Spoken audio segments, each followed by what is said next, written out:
All right. Hi, everyone. Thank you for joining this online discussion. I'm going to just introduce the discussion a little bit before we get to hear from um, Dr. Ponni Arasu in conversation with Shalom Gauri. So, on 13 March 2026, the Transgender Persons Protection of Rights Amendment Act 2026 was introduced in the Lok Sabha, and it was passed on March 24th by voice vote, following which it was passed in the Rajya Sabha with President Murmu's assent. The 2019 Act that is now being amended, it had adopted a broad and inclusive definition, which meant that a person whose gender does not match with the gender assigned at birth, it was explicitly covering trans men, trans women, regardless of medical transition and genderqueer persons. And this amendment that we're here discussing now has a narrower category based approach, recognizing only a few social cultural identities such as Kinnar, Hijra, Arvani, and Jogta, as well as persons with specific intersex variations and those compelled to assume a transgender identity. What here we are discussing is the aftermath of when self identification is no longer a valid basis for recognition. At a time when this queer community of the country, we've come together again with the same questions, anger that the community faced in 2013, when, in 2018, between that period when Section 377 was in and out again and again, after the 2009 landmark judgment, where it had actually been struck down. We're at a time where questions about the movement and the tasks of the movement are being raised, even if our deep disappointment that is coming from defeat of a legal kind, of a regressive bill that has been passed. And we're also realizing that the new generation of movements is kind of articulating and feeling the gaps that have come after the movement's organizing has lulled in the country after 2018-19, and we're looking for new ways in which we can understand its history, its debates, the fractures that the movement has had. Especially in Bangalore, we've had a lot of questions that have come up within our own circles about the division within the movement, and especially at a time when hope we feel has come under attack. We're feeling the fractured sensibilities of a legal defeat, and we're also feeling the aftermath of the directionless path that the queer movement has taken in the last years after what was supposed to be a positive judgment with the partial reading down of the Section 377. Today, we're here with Dr. Ponni Arasu, whom I will introduce in just a moment, to think about the recent histories of the queer movement and its organizing. We're here to think about what the tasks of the queer movement have been and what they are now, what lies beyond the struggles for legal reform and recognition, and what kind of organizing, what nature of queer organizing looks like in a country where fascism has systemically taken the knife to the rights of all people's movements, especially in a time where the energy crisis of the LPG has, taken form. The labor codes have come in, and we're looking at the UGC regulations that are being changed, impacting students' lives very, very directly. Before I bring Ponni Arasu and Shalom Gauri into conversation, I just want to share that this event is being organized by Collective, which is organizing to build a revolutionary student youth movement. It was formed in 2015. We work in Delhi and in Bangalore. We are also, just to raise a few campaigns we've worked on recently is against the UGC regulations. In Bangalore, we work around the public transport in the city. We were also campaigning against the entrance exams and the NTA leaks that happened during the NEET exam. We have recently launched a bulletin. It's called the Collective Bulletin. It's a monthly publication with articles on imperialism, student concerns, movements in the country and across the world. And at the end of this conversation, we will share a form where you can join the updates group that we have to hear about any campaigns and demonstrations or reading circles that we're doing. In today's discussion, we have Shalom Gauri, who is a member of Collective's Bangalore unit and is a law student at Delhi University. She's conversing with Dr. Ponni Arasu. Ponni is a Tamil queer feminist activist, lawyer, historian, translator, and expressive arts therapist.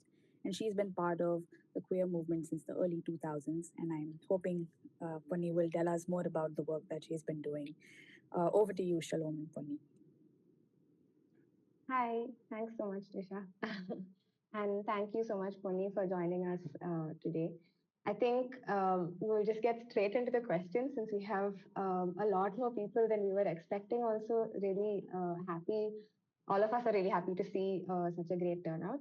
So I thought maybe if we could start with a little bit about, I think in the common understanding that we have when we think of the queer movement in India, it tends to be very much defined by certain legal landmarks, right? So the early petitions in the early 2000s, the 2009 judgment, 2013 judgment, 2014, 2018, so we also think of it like that. But I wanted to ask whether how do you understand the past couple of decades of the queer movement? What forms of organizing has the movement also taken in addition to these legal battles?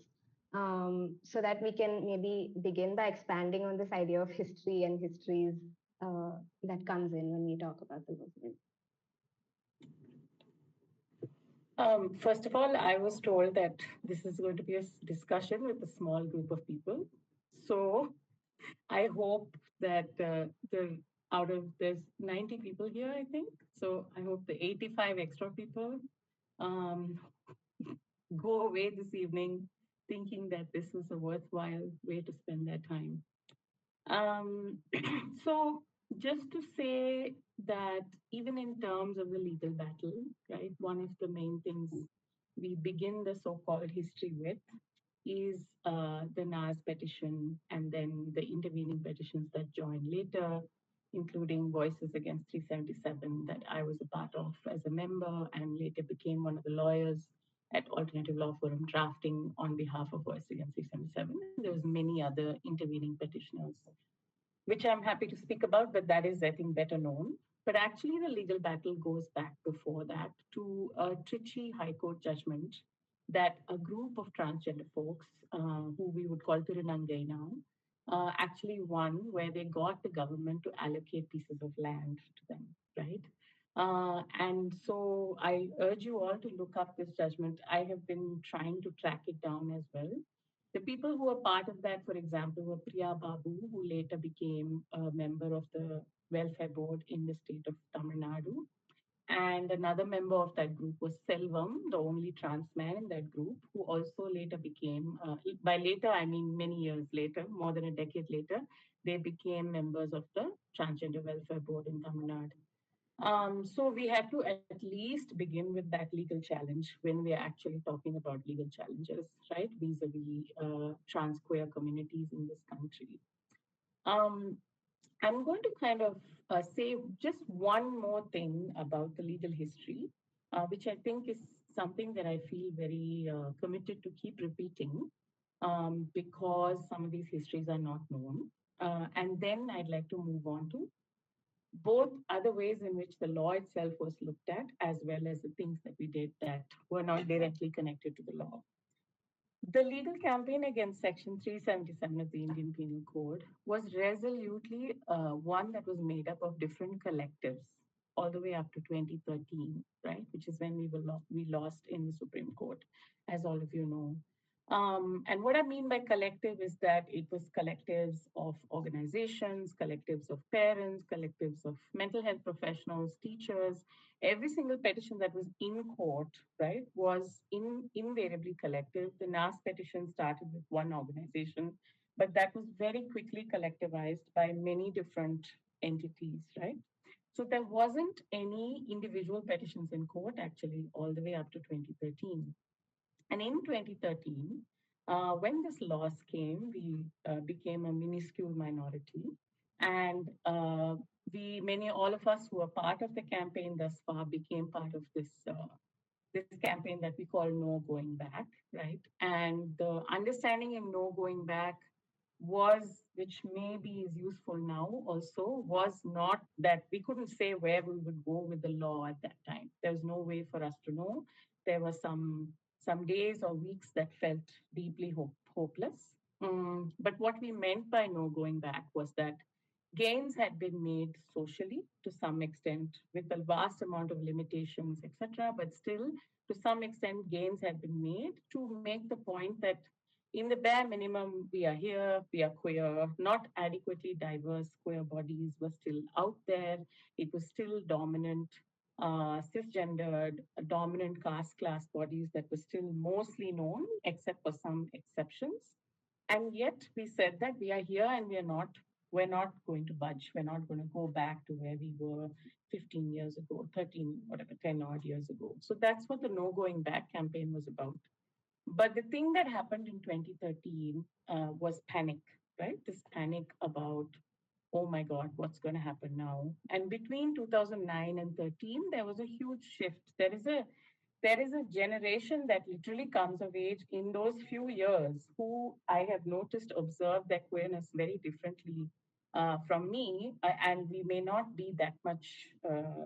There may not be a big difference in age, but it actually makes a huge difference in terms of urban English-speaking queer folks, at least, right, if not others. So the panic was one of the reasons that led to filing of numerous individual petitions, right? From hotel owners to upper middle class queer folks who basically went to the court as an individual queer person for the very first time. So this history is really, and eventually legally we won, etc. Right? But the point that's important here is that since that so-called victory, and I say so-called, it's no joke. It's a matter of much pride. I'm really glad that we were able to read down a rather ridiculous law. But at the same time, since then, the way that the history has been narrated has involved a lot of silencing, consciously or unconsciously, of the essentially collective nature of the movement. That was the thing that was dominant all the way up to 2013.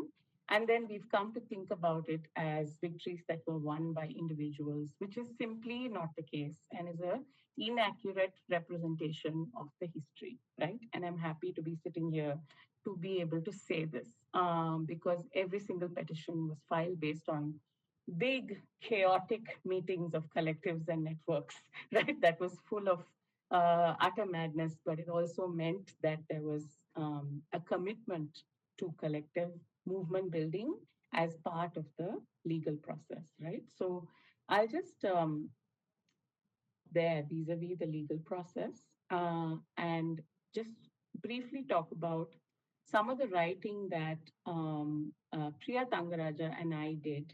And I know that there is updates to that writing since other scholars have written about the same topics of the other laws that affected LGBTQIA plus lives, right? So back then we called them lesbian women and trans men because that was the language that was there. And we identified laws such as kidnapping, such as impersonation, and all of that, habeas corpus, which were all used against primarily people assigned gender female at birth who may have identified as lesbian or trans masculine. And when they left homes, they were runaway couples. These are the sections that were used against them by their natal families. And we've documented that in a couple of papers, and other scholars have documented that for the periods after that we did, right? So this is also really important because it became very clear to us even at that time that to to focus so deeply on one particular law is in a larger socio-political sense not accurate vis-a-vis the realities of the communities that we're talking about, right? So, and that's where this work came from. So some of these reflections, this analysis vis-a-vis the law, what we can do within it, what we cannot do, the limits of it, etc., are to some extent documented in this book called Law Like Love, which many of us co-edited. It's a lesser known book.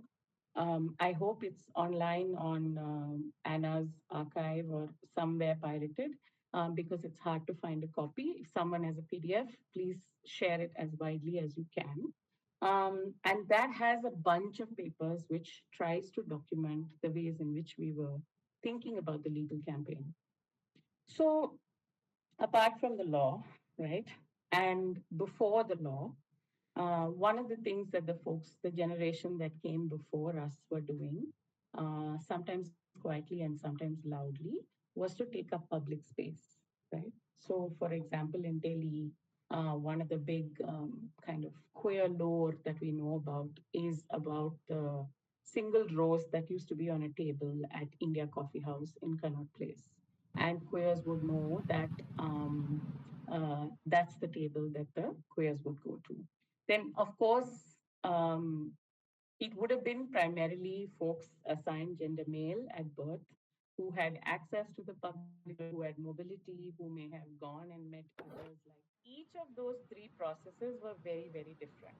So, for example, in Tamil Nadu, in the very first meeting, it became very clear that we should connect ourselves to self respect politics. Obviously, like being Tamil and being in Tamil Nadu, why wouldn't we do this? This is just an obvious choice. So, Periyarist self-respect policy, the idea of Suyamariyade became very important to organizing pride from the very beginning in the Tamil context, right? And caste also is something that was central and discussed and so on, right? In Delhi, some of the main debates was about funding or not funding, right? So there was a big voice of many of us who said that pride needs to remain a non-funded space, and there were other queer folks who simply did not understand what the hell we were talking about and why we shouldn't get money, right? Because they were just folks working jobs in the corporate industries and so on. And so the conversations happened where some of us had to explain why it is that sometimes or most times you try and do things in a collective, non-funded manner, and there are other instances where we would benefit from such resources, but that this space needs to be free of that and why. And I think those conversations were useful for all of us, right? It politicized in a certain way your kind of corporate queer person at that time, and it helped the so called activist queer person, such as myself, to get down to the basics and explain what the hell I'm talking about without speaking in echo chambers and assuming everybody will understand what I'm saying, right? So I think these are all things that are important to build a deep, trusting social movement space, right? Which held us in good stead through a lot of the hard things that happened. Um, yeah. Sorry, this was all, of course, along with frontline work, right? Needless to say. So, folks were struggling with mental health concerns. Um, we have lost a large number of friends and colleagues to suicide in this movement. In fact, I've been thinking what I would give to speak to Famila, just one conversation with her about this whole thing, right? So, for those of you who don't know her, significant historical figure in Bangalore who was a trans woman, and her life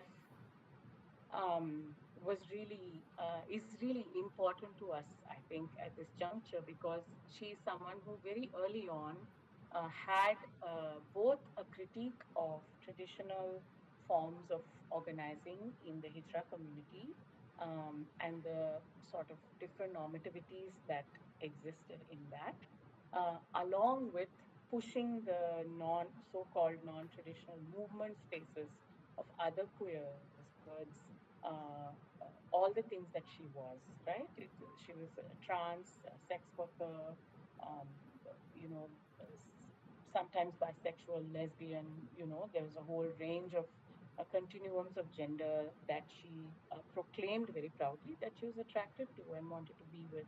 And eventually, she, like many of our friends, took her own life. And this, these losses are only a small sliver of the kind of enormous stress that community members have been under, both from the so-called outside society as well as from the ways in which trauma makes us all mistrust and turn against one another, right? And this again is a consistent context that continued, and we did not have the language of care, self, collective, nothing. We just lived these lives where we treated our bodies, minds, hearts quite badly and just kept going and kept burning out and getting up and kept going. And it's many of these losses in my lifetime that have led me to become a therapist, for example, right? It has deeply influenced my own life choices because it became clear from this experience that be, um, it's not possible to sustain social movements if we treat ourselves and each other's hearts, minds, bodies with such disregard, right? And I just got sick of losing loved ones, if I'm being honest, right? So again, this is not unique to the queer movement. We know the organizing that has been happening around the UGC Act, which is a direct result of the proven fact that educational institutions in this country have become toxic spaces, especially for students from marginalized caste class backgrounds, right? So these realities are shared across these different marginalized communities. And in the history of the movement, it did and continues to be an ongoing um, reality and challenge that we can't ignore. Sorry, I spoke so long, but I just wanted to get that all in there. Yeah, thank you. Thank you so much. I think aside from different forms that the movement took, one thing we were wondering when we were trying to understand this history is in terms of in these past couple of decades, what are there specific points or specific phases that you identify as like this was a high phase of the movement, this was a low phase of the movement, or this was a kind of a setback or a step forward? So, what were those specific points, and how has the movement? I know I'm saying movement is a very like broad term, but like how have people responded to those specific moments, and are you seeing some kind of a change in that response, or not? I Yeah, think is my would be yeah. my second question. Yeah, I don't feel like this idea of highs and lows doesn't resonate for me, right? Because on hindsight, of course, the 2nd of July 2009, I will never forget that day. I keep joking saying it's like I got married because everybody called me, you know. And so I'm like, congratulations and all that. And it was a very important day for us because we were able to take up space, right? And basically say that, okay, we have, but even then, there's many of us said this. There's definitely a video of I myself saying this floating around somewhere on the internet where our line was that, see, we wrote a press release for winning and losing, right? That was the always the practice, right? There was always two press releases. Depending on what happened, you release that one, right? So just that exercise itself, I want you to understand, puts us in a place where we have to imagine both realities, right? So I think on hindsight, this is all really good training, actually. I'm really glad to have gone through that. But basically, on that day, we said this is just the beginning, right? Just decriminalizing adult consensual same sex activity is not going to change people's lives. We have to change society now, right? The only thing is there is a line in the judgment. I can't remember if it's the High Court or Supreme Court. It's something about a sword hanging over our heads, very dramatic. But it's useful because it's that sword was removed or whatever, right? Like that was the thing. In a figurative sense, it just creates some space, right? Where if my rights are violated, then I have a little bit more of a chance to go to a police station and ask for my rights. Of course, the years later have shown that it's not as simple as that. But many of us who were in the throes of it knew that even then, right? And this is the perk of being activists who are also lawyers and vice versa. Because we know full well the difference between the letter of the law and how the law lives in a police station, in a labor commission, whatever, in some bureaucratic government office, you go with some gazette and nobody cares, basically, right? So then you have to go with that paper, 20 times for anything to happen. And 20 is a generous number, like it's more like 100, right? So because many of us were people who were doing this also. I think there was an understanding that this is just the beginning, right? And we knew there'd be an appeal and all of that. So yes, it was an important day, and yes, it did lead to some kind of a generational shift, and some of that shift is over like false things, right? People are like, we can get married now. No, I mean, no, no, actually, no, you can't. There's just this law that said you'll be put in jail for 10 years. That is gone now. But, that's it. It's not an active affirming of rights. It's just a declaration that you aren't criminal for being so, right? And what that so is also was always very complicated in the law because it's unnatural, against the order of nature, etc., which we fully kind of used it as a tool to build broad solidarities, right? We told straight folks all the time, we're like, you think you're doing all natural things according to this definition? Let us tell you, no, people, you are not, right? So come join us, and so on. So even the generational shift is not necessarily with the kind of a correct idea of what had actually happened, right? And then, of course, there is the post 2013 moment where, all those all those weekly columns we were writing, they were about collective organizing. They were about communities, right? We were not writing articles about individual people. Very rarely, if at all. And if at all, it would be some very specific kind of individual person who's, let's say, multiply marginalized, and we're documenting their life in order to make a broader political point. That's what those kind of that kind of visibility in the media looked like for a long time. But after 2013, this individual thing starts, right? Of like, oh, what is this person? Oh, they are their life and they are in court saying this, that person, this, look at how many different kinds of gay people are there in this country. And let us profile that individual one gay person and tell about this was not traditionally tradition, dare I say, tradition that had been built for 10, 20 years before that was not how queer lives were spoken of, right? So that difference is important. Whether it's a high or a low, it depends on how you look. But in my opinion, it was not a welcome change. I think we're all much safer in the collective than we will ever be by ourselves, right? However much privilege you may have, how you may be really rich and you may have big, big buildings, bungalows, and all of that, many cars.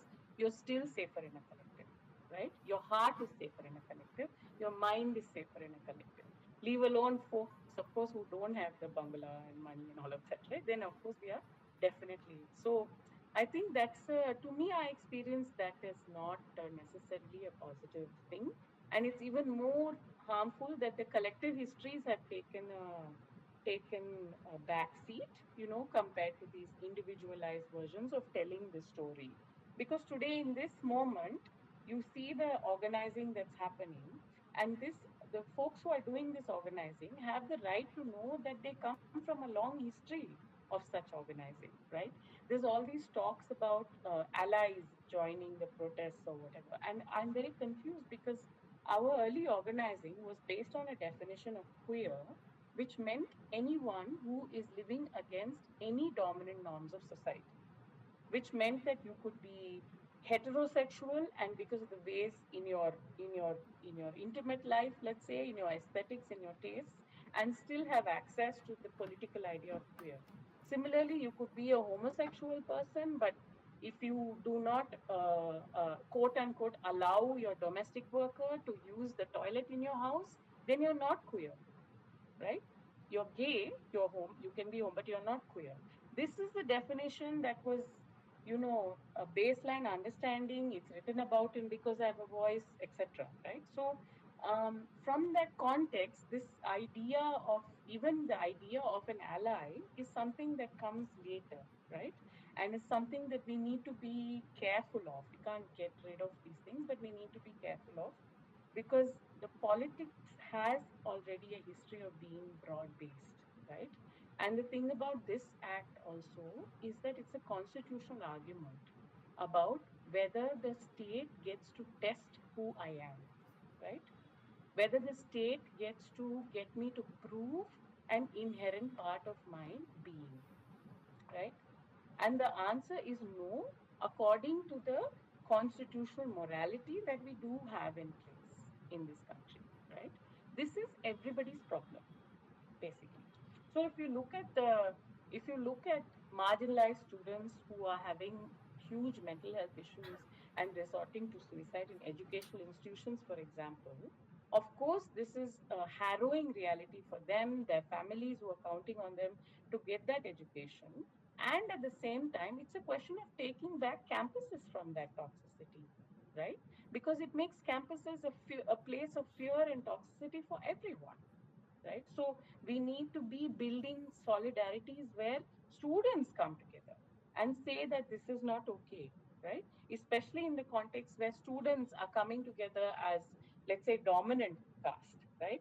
So much so that they can go and get a stay order on the UGC Act in the Supreme Court. In that context, we need to be having this conversation and be like, if this person has taken their life, it's about that entire hostel, no? It affects everybody. So let's come together and see how we can not make that happen. Let's speak up against these individualized stories that justify this hardship, because that is simply not true. Because these decisions are a result of systemic power. So I think these are the kind of strands of the movement which I see as useful, let's say, or positive or good, and now historically useful. And one of the things that I think we had, which I think I will affirm again, is that we always had an understanding that the law is not the end of the world, right? Um, we don't have the privilege to say, I'll just ignore the law. I don't know who, it must be some very fancy people with like offshore accounts or something, maybe to whom the law doesn't apply or something, right? But for all the rest of us, right? Yes, of course, the law is relevant, right? It'll all, and in fact, the more marginalized you are, the more under threat you are from the law, right? So this is a reality. At the same time, it's not the only thing that can make or break our lives, right? And this work around 377 included that understanding throughout. Not that all of us had one understanding. There's a whole lot of huge disagreements, arguments, fights, which may continue even today if you put us all in one room, right? But there was a continuum of how we understood the role of the law in human lives. And the fact that that continuum existed itself is very, very important now I'm thinking on hindsight, right? So that there isn't one point where, either you're like, oh, this is not relevant, trans lives continued anyway, what doesn't matter, this law, this is all statist or normative ways of thinking, reject, don't talk about the law at all, right? Or you're like, my whole Ayo, Kadavale, everything is ended, that's it, finish, I can't do anything, I can't live, I can't whatever, because these people in parliament passed this bill. You know what I mean? There's a lot of space in that continuum. And in that continuum, there's hope. And that hope was very important for us throughout, right? And the hope is not based on some what to say, some imagined reality. No, it is based on our reality, because lives continue before Nalsa judgment also, right? We've had trans people living in our society of different kinds, not just the traditional, those who are part of, jamats and so on. We've had all kinds of trans people living in our communities for as long as we know, right? So, and in 377 also, this was a thing. We said we've had queer people in this land, we had to frame it for the law to say we are also Indian, we are also part of this culture, etc. Because the law is kind of, it only understands so much. No? It's a little bit restricted and a little bit like dumb. The law is not very well read always, We need to be better read than the legal framework. So in order for it to understand, we would make all these arguments, right? But the underlining, like social, cultural understanding of that is that we've all always been there. How do we know that? with the vengeance with which heteronormativity is imposed on us. If it's so natural, why are you imposing it? It should happen, no, automatically. Why are you obsessing over this marriage, this, that, child, this, that, right? So these understandings were always there. So these are all the strands that I think we can pick up on, right?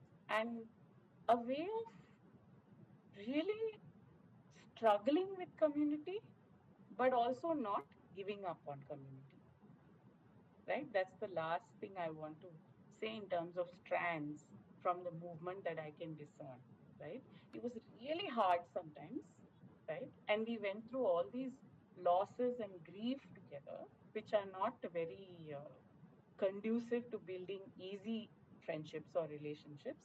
It makes life, though, for those of you who've been through any kind of grief, you know that each of us go through it in a particular way, and the way someone else goes through it may feel our way, feel unseen, unheard, all this chaos in the middle of which we try to love.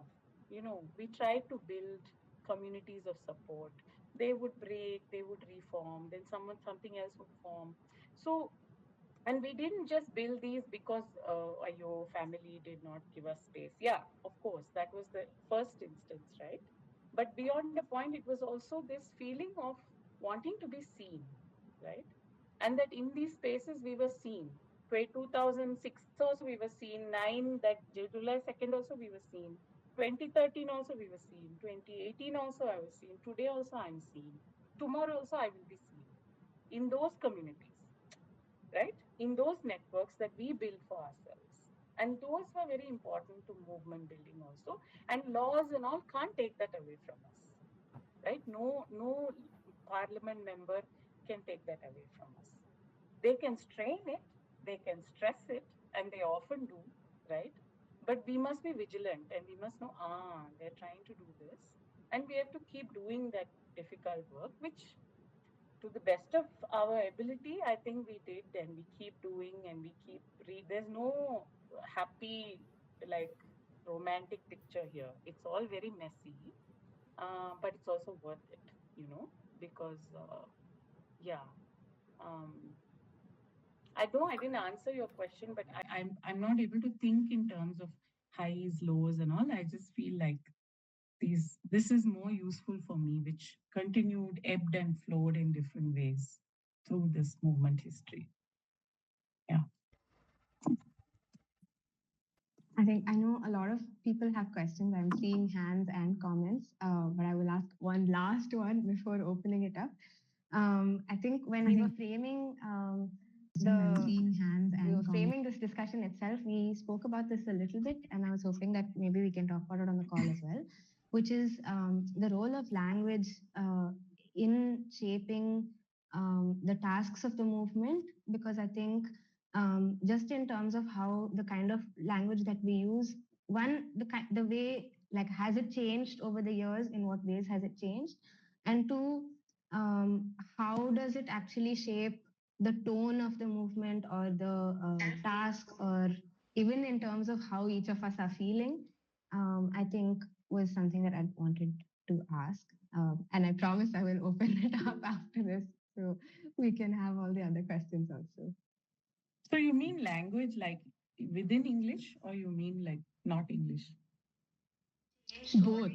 I mean, and in terms of like language, maybe in terms of framing, like even, okay, you said like the no going back campaign, right? Like even framing a campaign, like, I think kind of sets a tone. So Yeah, I've been saying I kind of wish that that thing was reclaimed now, right?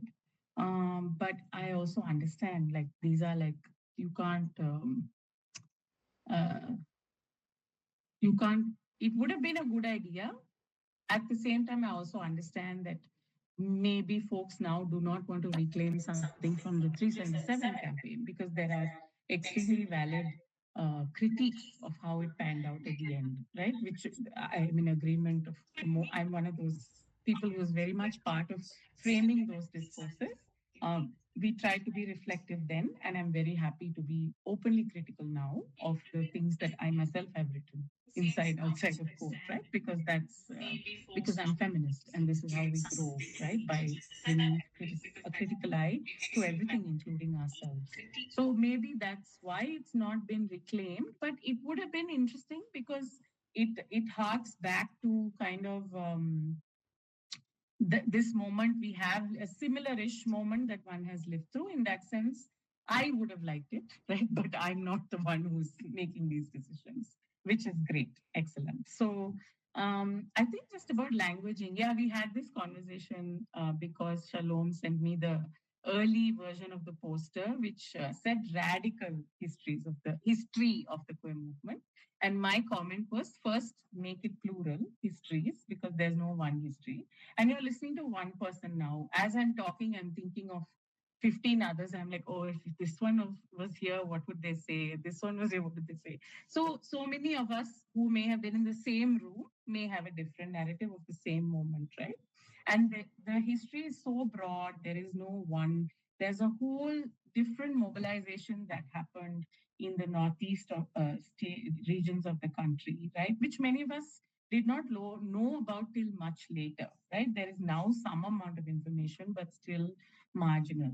The conversations was happening maximum around the metros, so Delhi, Bombay, Calcutta, Madras, Bangalore, to some extent Hyderabad at a later period. That was basically it, right? But the what people were doing so many different things all over the country, right? And there is I don't know all of those things, right?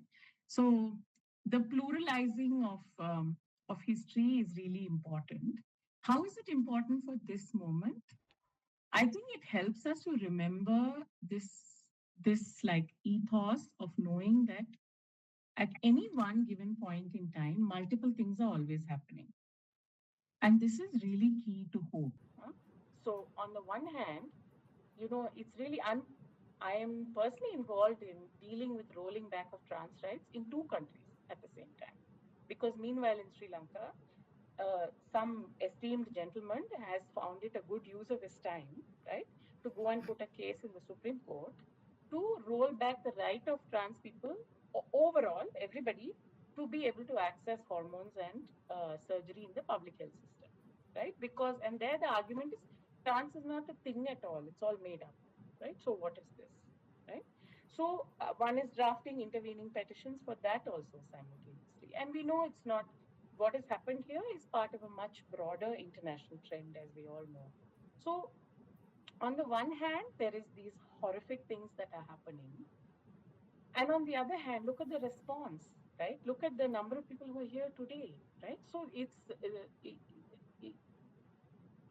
I am really keen on having quiet conversations about how we can sustain this momentum. I think that's the best use of what we can do with this moment, right? And sustain this momentum through a very small extent, whatever legal interventions, what folks can do within the court or in parliament, etc.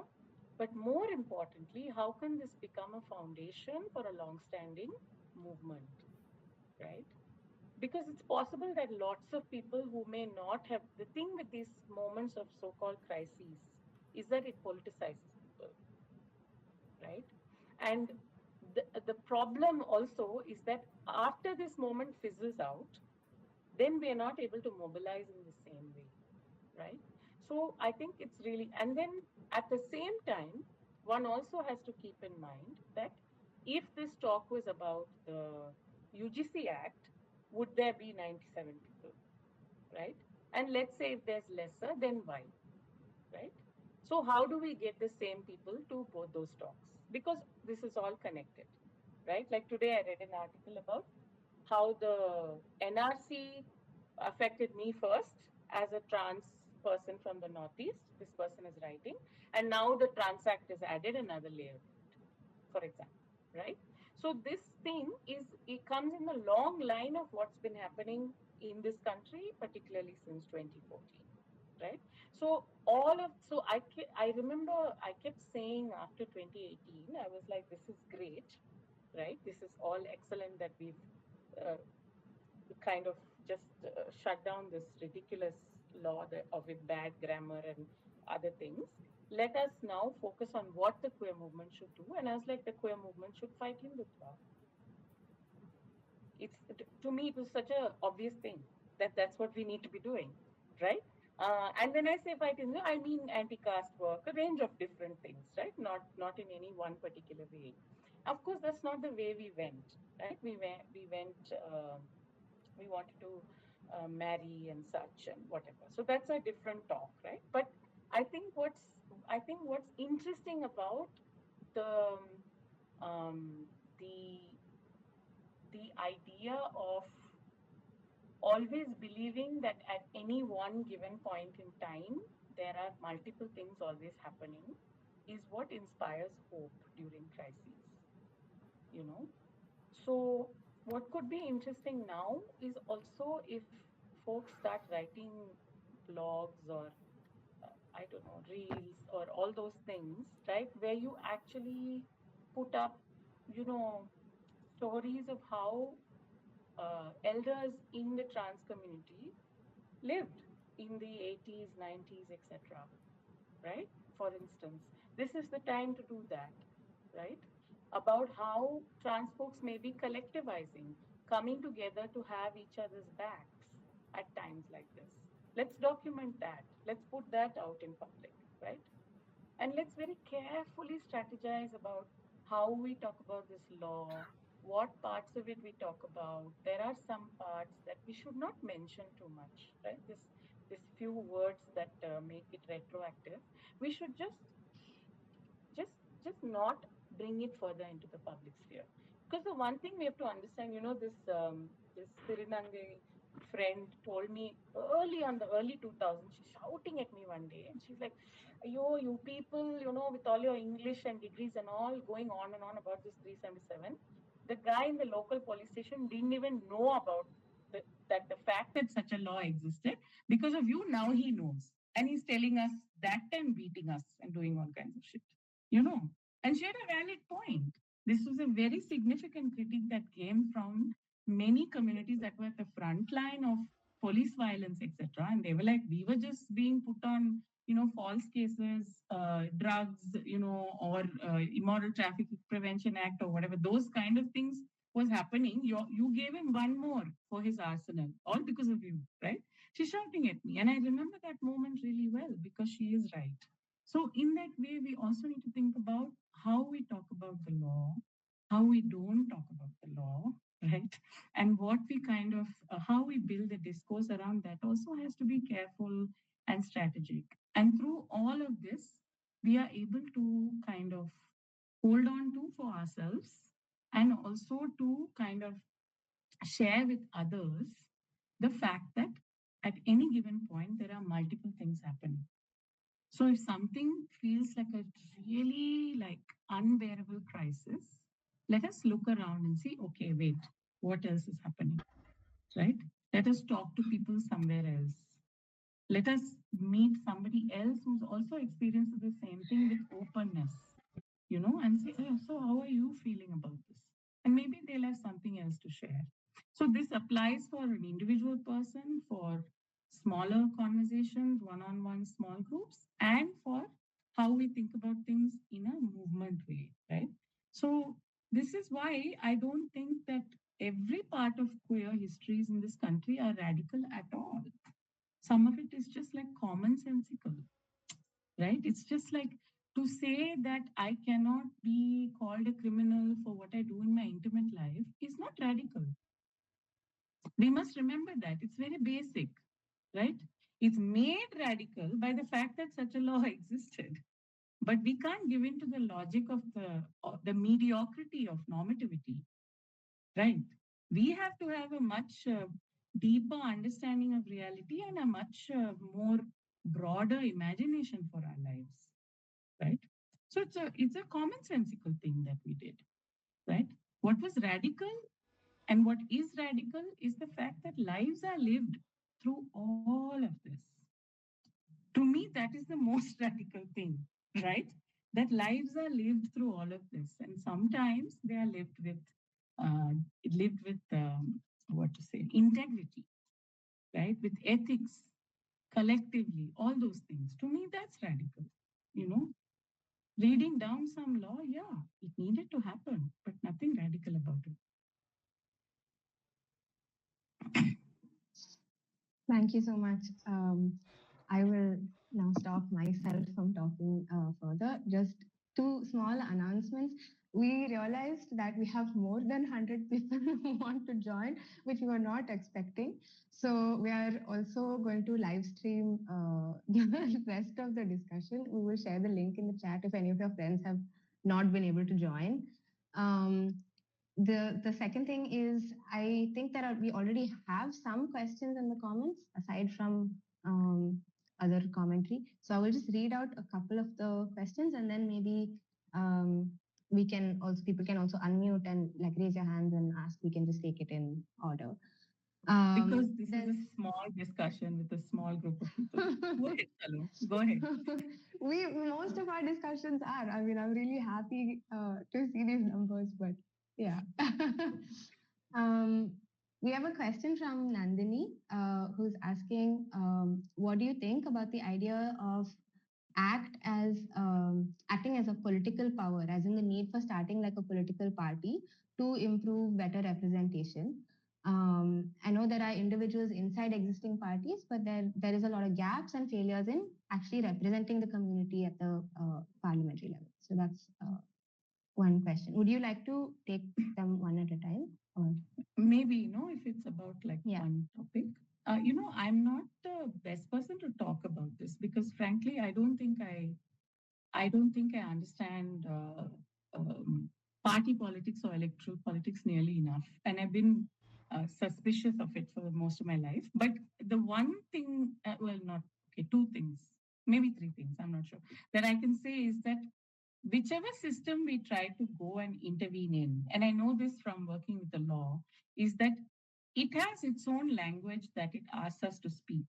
And that language is almost always, I think, I'm careful to generalize, but I think almost always restrictive, right? And tries to subsume or box our realities into some or the other kind of box. So whether it's working with the law, whether it's within political parties or forming one's own political party or being in parliament, those structures have their own norms and boxes. And I think for me, what has been really important and a big influence on my own political journey is to remember why it is we are engaging with this or that system, what it is that is expecting of us, because and to get something done in it we are speaking or doing things in a particular way, but that those acts and those ways of speaking, that language doesn't subsume us, and we always remember that our realities are bigger than that. And because our realities are bigger than that, our imagination also has to be bigger than that, right? So I would say that about the law, and I think I would. The other thing about the one's own political party is like, again, I've had this interesting journey with identity politics, right? Because I still remember the first times I heard words like lesbian, queer, right? And of course, they play a very big role in making a person feel seen, right? Because then suddenly, for my generation, we were still people who believed, oh, am I the only one, right? I didn't know there were others, or maybe even if there are there in America, maybe, but like here in this country, is there anybody else kind of feeling? So, in that context, it was really useful to have like a speaker, for example, come and say these words, and then you're like, that's what I am, right? It really helps. But again, identities are also a particular kind of a system or a structure. And they too, just like the law, political parties, electoral politics, have a way of boxing us, right? And so we take from it that which empowers us, that which gives us strength. And we also wary of the aspects of it that can um, kind of shut us down, either from ourselves or from each other, and all of that. So then, who will this political party consist of? Right? So, this is something to think about carefully. I don't have answers, right? And if it, let's say, it's self declared queer folks, then how will we, for me, if I was part of such a political party, the first task would be how would we address representation in terms of the hierarchies that are within the community in this political party? Right? What do you do with cis folks? What do you do with people assigned gender male at birth and those who are assigned gender female? Trans folks who may pass, those who don't pass, caste marginalized people, people marginalized by class, gender, religion, region. This would be my very first task, to fully recognize the hierarchies among us and to say in this party, in the central committee, all those things, how do you address that? Right? So, are we willing to do that work? That's my question. So, who will be in this party? And are we willing to build a political? And if we do all that work within, will it still be a viable party in the larger system of political parties? Right? These are all the questions, but it's really not my. It's not an area that I have any experience in, really. So I'm not the best person to comment. But these are some thoughts that come to me. I think the second question also kind of ties into this, into what you were saying. It's how did caste and religion play within the movement in the past, and how would you use the term like collective or community while not shying away on how the dominant systems replicate within the movement? Mm.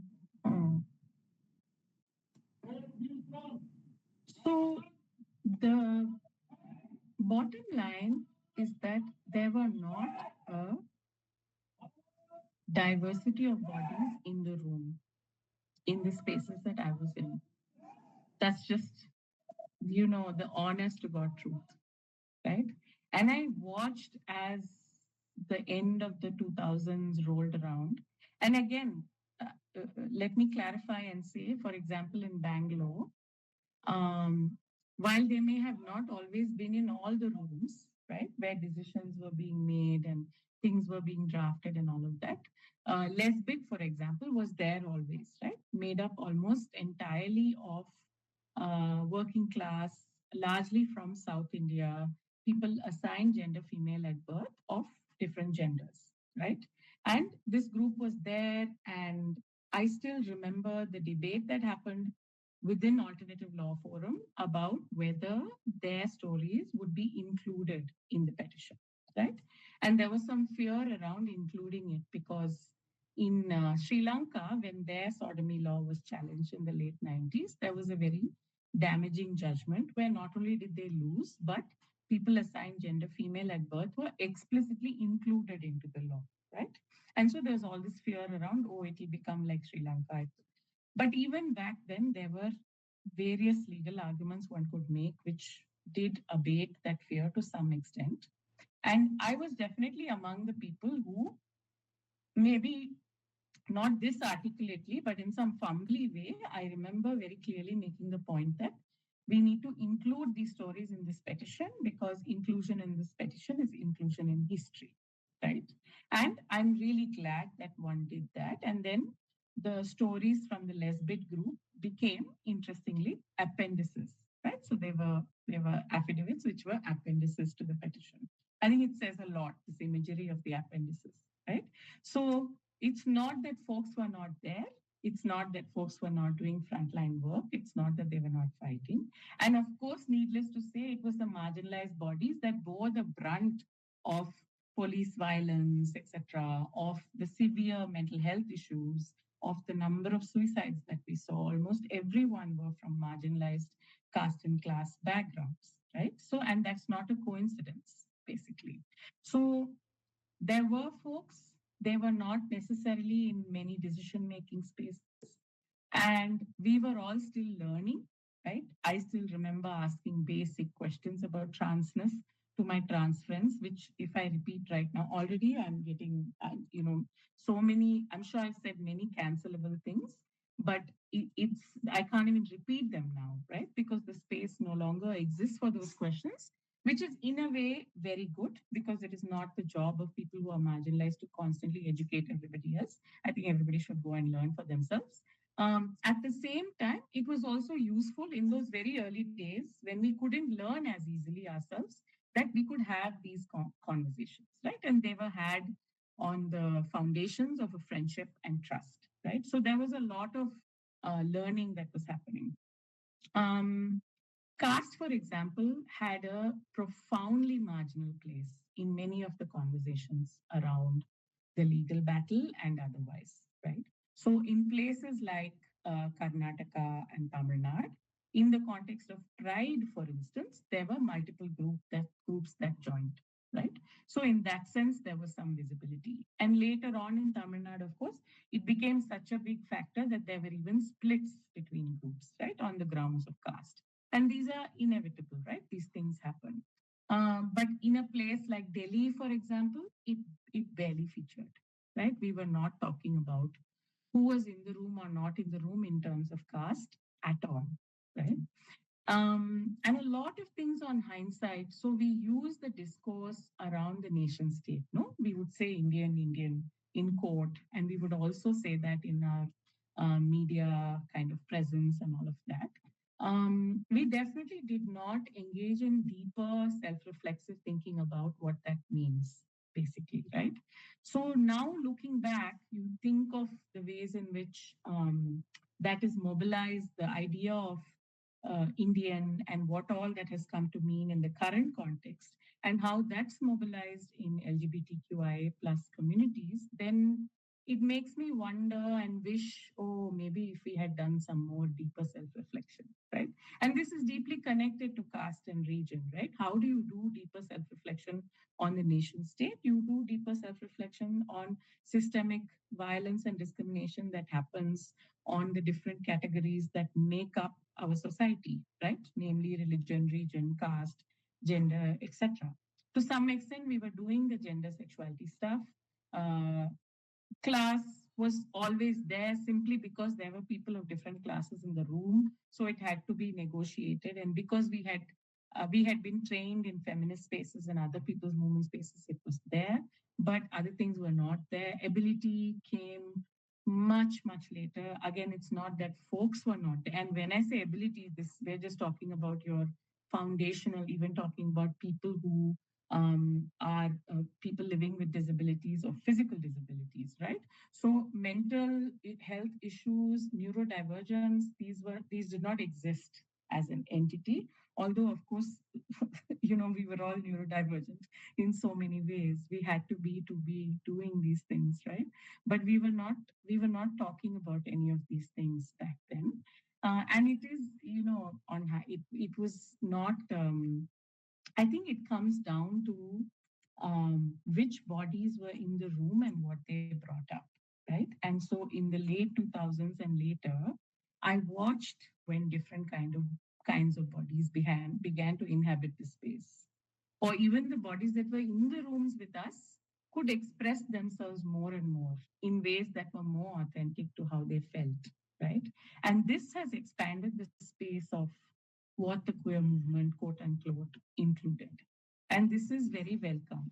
What role we played, I would like to think that some of the early work helped for the space to expand when the folks said, hello, I'm also here, I'm this and queer, I'm that and queer, and I'm also here, and they could be in the room. And I'd like to think some of what we did helped to for the space to grow with this.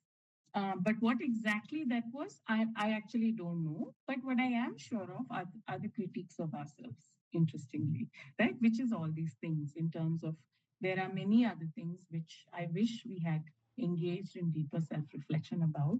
And I wonder if we would have folks talking about why are you talking about religion and all that? Only talk about LGBT rights, right? If we would have arguments like that in queer spaces today, if we had perhaps kind of done more deeper self-reflection on the nation state, on things like religion, especially because we use those discourses in a normative way for the sake of the court battle, right? And that reflected onto some of our other writing also. So I wish parallelly we had done more reflection, which was within us, but I think we didn't say it enough or we didn't write it down enough. And I do wish we had done that, I must say. But I also know as a historian that what ifs are only, it only goes far, that far. But yeah. Thank you so much, Pony. There are a few folks who've raised their hands, so I'm just going to call upon them.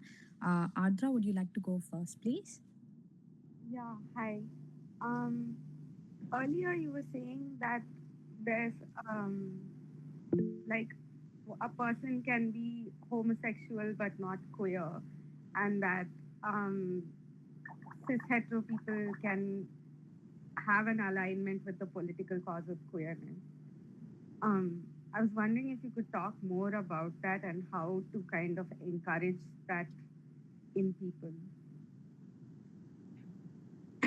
I think just the bottom line of that understanding is, how do we mobilize the idea of queer for a broader critique of all kinds of normativities, right? So that it definitely includes caste, class, region, religion, ability, etc. Right? And I'm sure I'm missing a few: ethnicity, language. So all of these things together make up who we are, right? And this intersectionality, which Crenshaw spoke about in the context of the law, right? Because in the law, these different things that make up who we are divided up. So that formulation of intersectionality gives us a way to connect across those divisions within the law.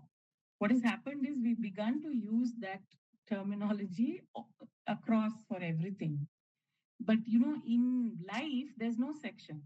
So we don't need an inter, you see. So we are made up of all these things which are constantly intertwined all the time. So given that that is our reality, I think all our politics, irrespective of what we place in the center and speak, right? Which experience or which identity we may place in the center and speak, must inherently include all of these things, right?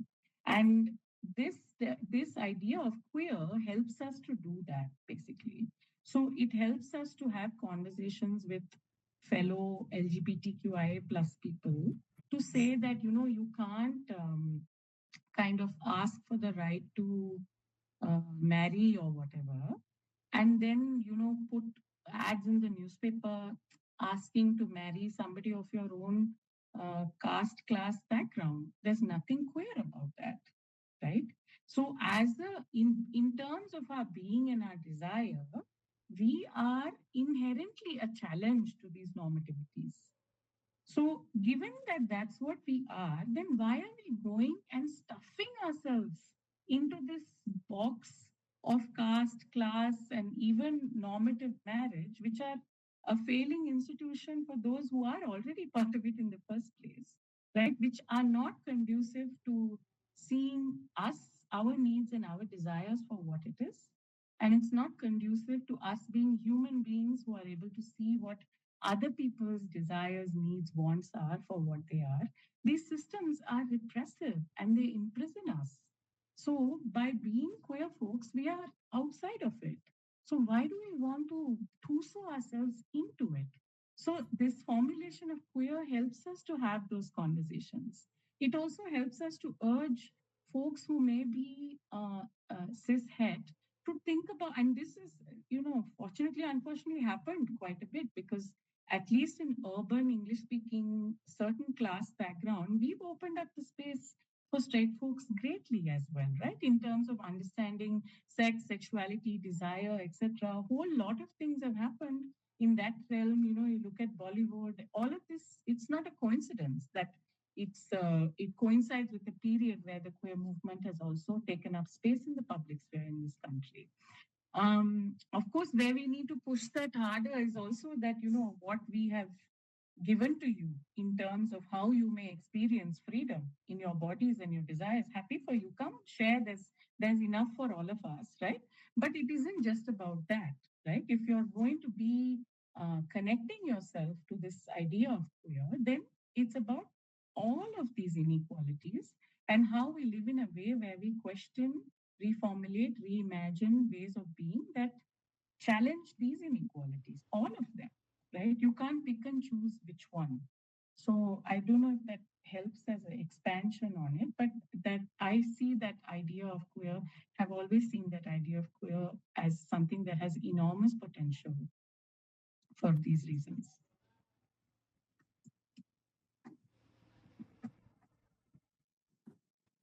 Thank you so much. We will take a question from Gaw, is it? If you'd like to unmute and share your question with us, please. Thank you very much.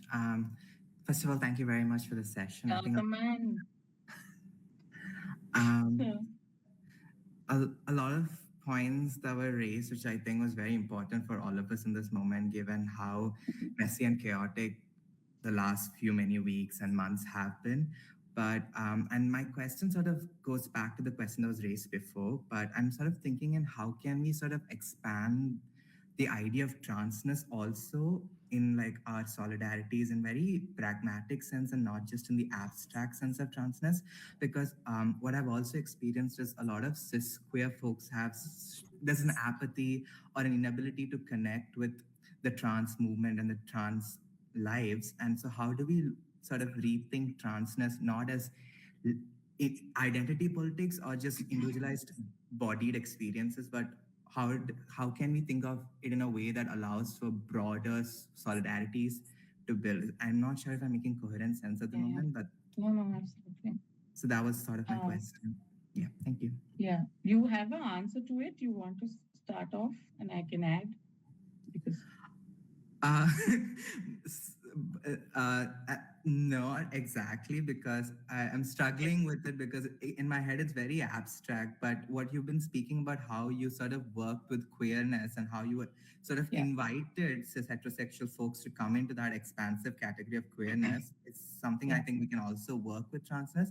But the like I'm thinking of like concrete ideas which I'm not able to arrive at. Sure. Yeah. So this Gautaman, folks, please look him up. It came a little bit after my generation also worked at the Alternative Law Forum and does lot many things.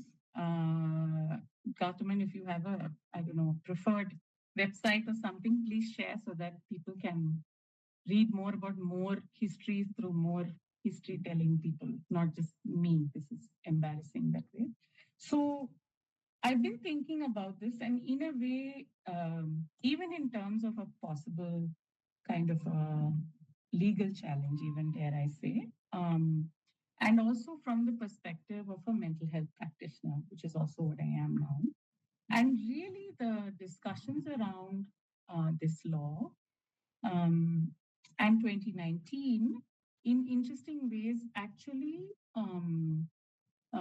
Did this, however messy that act was. And as we know, the challenges were about the lack of consultation and specific sections, right, within the act. And the broad definition of transgender itself was actually very welcome, even at that time, right? And again, when the rules came also, again, it was about lack of consultation and specific things. So this is I have a feeling, my instinct is that we need to take this forward in a way where we talk about the role of gender in a person's life, right? And just as we did about sexuality, right? We say it is inherent, it's integral, etc. And that when a person feels the need to not live as per the rules that are enforced upon them based on the gender that they are assigned at birth, that is a lifelong journey. And because that is a lifelong journey, there is different kinds of support that they need along that way. And why is it a collective social, legal, political responsibility that we give them help to fulfill those needs? Because gender is an integral part of gender is a myth, but the expression of this thing called gender is an integral part of all of us. And one bare minimum of that right, in fact, it's not even a right, it's a precondition that enables people to imagine other rights, is to be able to access medical care if they so wish, is to be able to access government documentation if they so wish. In the event that they do not wish both these things, also, the existence of a law in the book that um, uh, that recognizes that gender is a spectrum, that it's on a continuum, in itself plays the role of a precondition, right?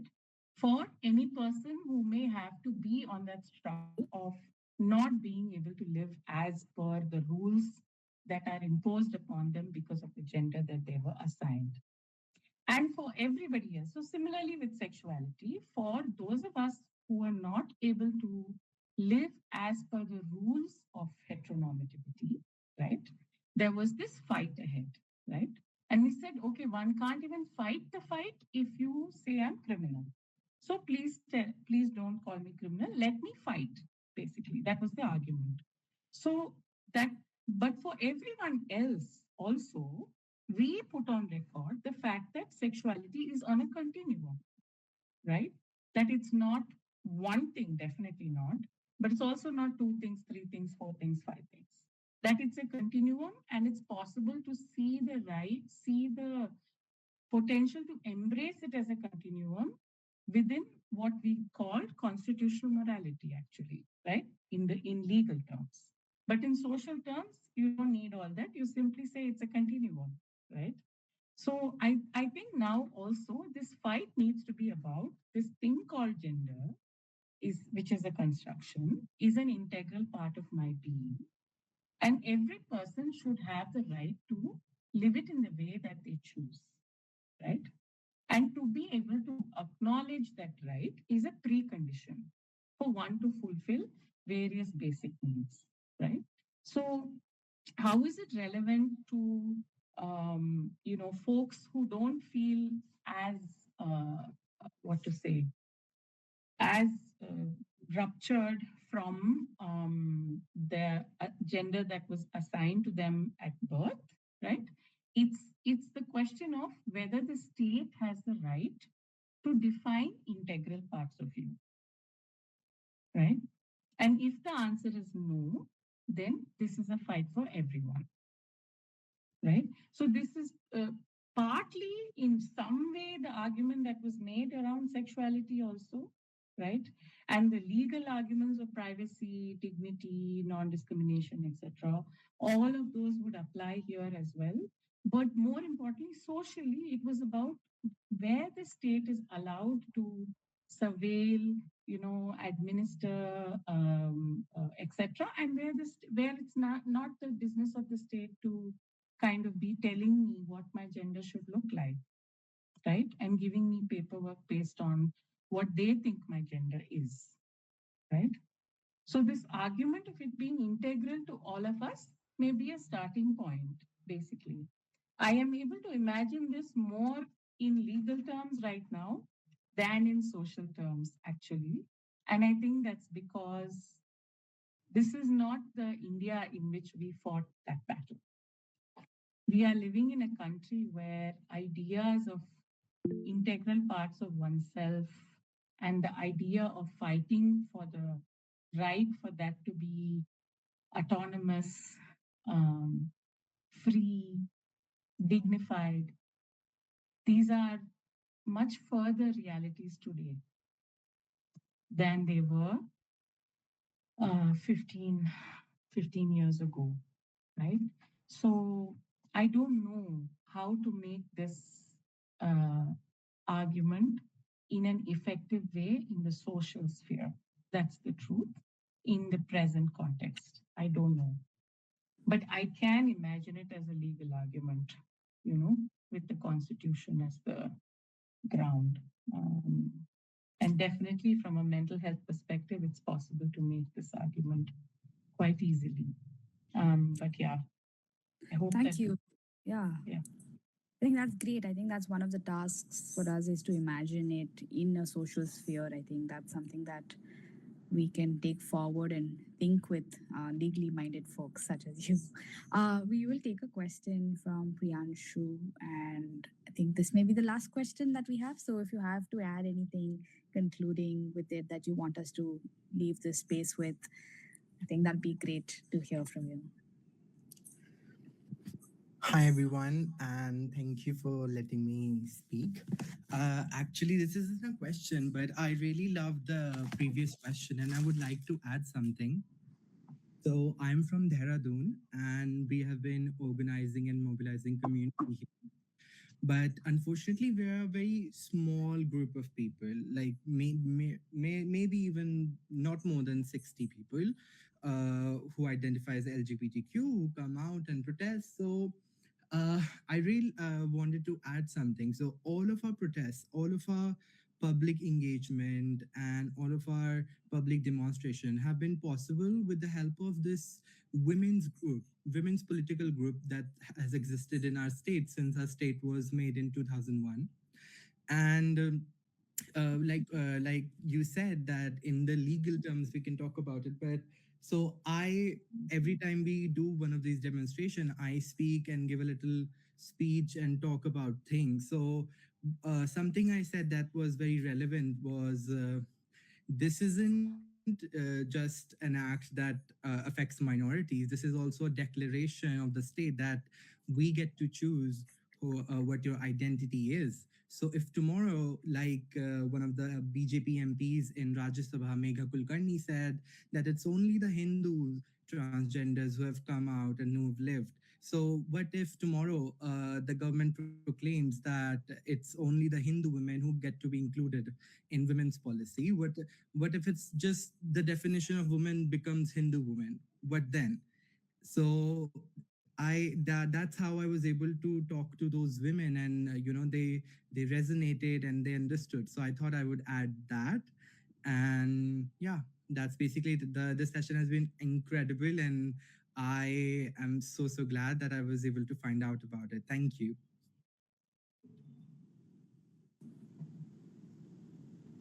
Just to say, Priyanshu, that 60 is not small. 60 is very, very big. Basically, we have had protests and meetings with, 3, 4 people.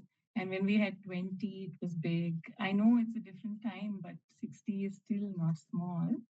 And the other thing is that there's a long history of all of us began doing this in women's organizations. Like if you do a quick survey of some early 2000s queer activists, they'll all tell you about in every city they'll tell you about how we met in women's organizations or all our early film festivals. We borrowed all our films from the Jagori Library in Delhi, for example, because that's where in Bangalore there was different kind of organizations that remain supportive.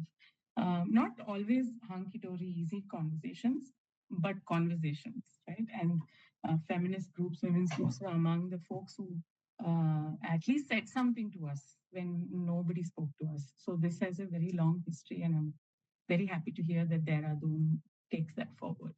Thank you. If there are any questions, this would be the time to place them. And if not, Ponni, do you have some last words that we could hold on to while we continue to organize, mobilize, and kind of find the rage that can help us through this time that repeats itself over and over again? I think that'd be really lovely to hear. Yeah. I mean, I've said so many words already. I don't know if it happens to the rest of you, but I get actively tired of my own voice. But just to say, like, just a couple of things that there are a few spaces that are simultaneously existing that we need to pay attention to, right?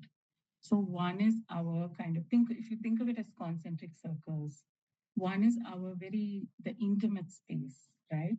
And then we have a slightly bigger kind of space of, you know, either political collectives or just groups of friends, whatever it may be, right? And then there's various other layers, and then there's the world at large, in which things like the law and state and all live, you know. And each layer of this concentric circle has to be paid attention to, you know.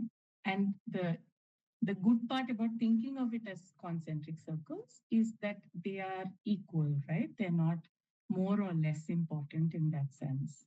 And this, of course, helps to nourish ourselves, definitely, for us to sustain struggle, right? But it also helps us, I think, to bring groundedness and creativity, right, to our movements. If we are not thinking just in terms of, we have to do something about the law, the law, the law, the law, the law. It's that's yes, of course, we need to do something about the law, but that was never the only work there was, and it's never going to be the only work there is, right? So, paying attention to our lives in that layered way, actually, I have found keeps, at least for myself, my own politics kind of vibrant, grounded, and deep, and it takes care of me, and it gives me the opportunity to take care of one another in these communities, right? And all of this together helps us sustain social movements in which there is always hope if we choose to see it, right? Every day, all the time, there is some little kind of hope if you choose to see it. So we don't want to underplay any that small feeling. I'm hoping you're feeling right now, right, of hope. It's just a talk, you're just sitting and listening, but that feeling that you're having can also, just like rage, just like grief, fuel something else, right? May become something that leads into an idea. So let's just take those seriously, let's not diminish them, you know. And that way I think we can keep going, because we have to assume that we are going to be doing one or the other version of struggling for the rest of our living days, right? And hopefully, or not hopefully, the only way one can struggle is collectively, right, for these things. And so, how we do this collectively and how we think about the struggle becomes really important. And can we find ways to think about it where we choose to see the hope, where we find different tools by which we can recognize that hope, where we take building collectivity as seriously as drafting the petition to challenge the law, right? That we don't place these things on such huge hierarchies, where we understand that, okay, some people work on the law, let me work on support groups, right? Let me work on creating some art, right? Let me work on mental health stuff collectively, whatever therapeutic care, conversations, whatever we want to do together, right? So we all have our different roles. Some of us have multiple roles. And being in these multiple roles is what has taught me that each of them have an equal place. One doesn't work without another, right? So all of this eventually gives us hope. you know, basically, this has been my experience, and that's what I'm trying to share with people in this moment, right? I mean, you don't have to believe me per se, but if you just for nothing to lose, just try some of these things, and I hope that you have a similar experience to me, right? Um, so, and then we move through this with a little bit of ease, and we do it together, you know. And yeah, last sentence, we are all in this together. We're not going anywhere, right? We are in this together. We're going to be okay. Funny, that was so wonderful. Thank you so much for taking the time to talk to a small group like us. People here have asked for your contact. If you feel like sharing your email ID, you could put it in the chat. And last words to say that this was organized by Collective. We have a lot of campaigns that are ongoing, and we also have a bulletin out. So if you wish to write, read, have access to this bulletin, you could DM us on the numbers that are going to be in the link. And we also have an updates group where we kind of share important events, protests, and information on how we can move forward with various campaigns. This was organized by the Bangalore unit, but we also have a Delhi unit. So please feel free to put your name and details in the form that are in the link.